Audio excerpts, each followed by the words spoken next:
Hello everyone, welcome back to my channel. Bohag বিহুৰ সময়ত আমি অলপ ওলাই গৈছিলোঁ। ভাইটি নিউ কাৰ লোৱাৰ পিছত ফাৰ্ষ্ট ট্ৰিপ এটো। আমি ওলাই যোৱাৰ টাইমত অলমোষ্ট লাঞ্চ টাইমে হৈ গৈছিলে। সো আমি নিমন্ত্ৰণ ৰেষ্টুৰেণ্টত গৈছিলোঁ, যোৰহাটৰ গড়ালিত থকা। লাঞ্চ আহি গ'ল, ভেজ থালি উইথ সৰিয়হ দিয়া ইলিচ মাছ। বেংগলী থালি হয়, সোৱাদ লাগিল বৰ খাই। খাই বৈ উঠি মায়ে ভোগালী জলপান কিনিবলৈ মনচুন নামৰ দোকানখনত সোমালে। এইখন দোকানত ভেৰাইটিজ আইটেম পোৱা যায়। আম্মাৰ মানে বজাৰ আহিলে এইখন দোকানত সোমাবই আৰু কিবা কিবি কিনিবই।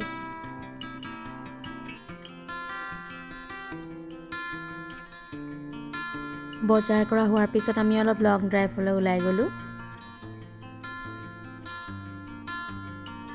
সেইদিনা আব্বা যাব পৰা নাছিলে, আব্বাৰ বেলেগ এখন মিলাদত দাৱাত আছিলে।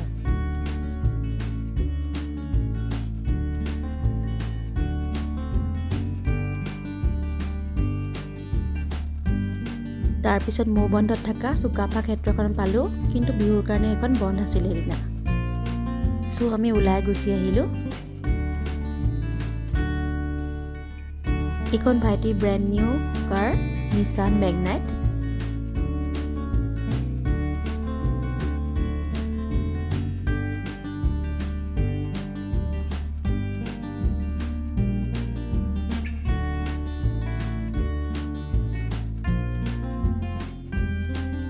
তাৰপিছত আমি গ'ল্ফ ৰিজৰ্টৰ পিনে যোৱা ৰাস্তাটোৰ পিনে গ'লোঁ।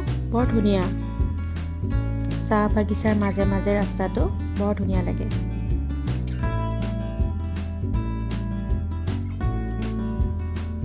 ছানছেট হোৱা টাইম হৈছিলে, একদম মনোমোহা দৃশ্য আৰু।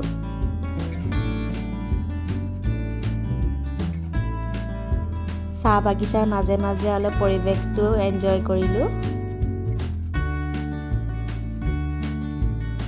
আম্মা আৰু ভাইটিও গ্ৰীনাৰীৰ মাজত পুৰা এনজয় কৰি আছে আৰু।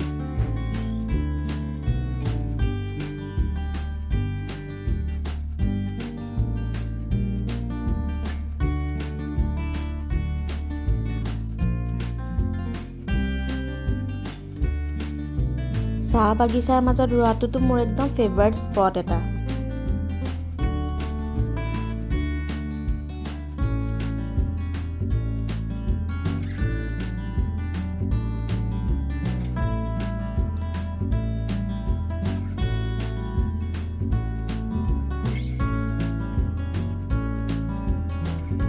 নেচাৰেল পৰিৱেশৰ মাজত থাকি কিমান যে ভাল লাগে।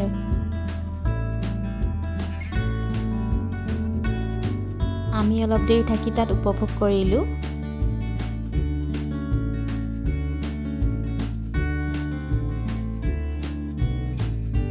ভিডিঅ'টো চাই ভাল লাগি যদি please like, share and subscribe কৰি দিব। Thank you for watching my video. Take care everyone. Bye.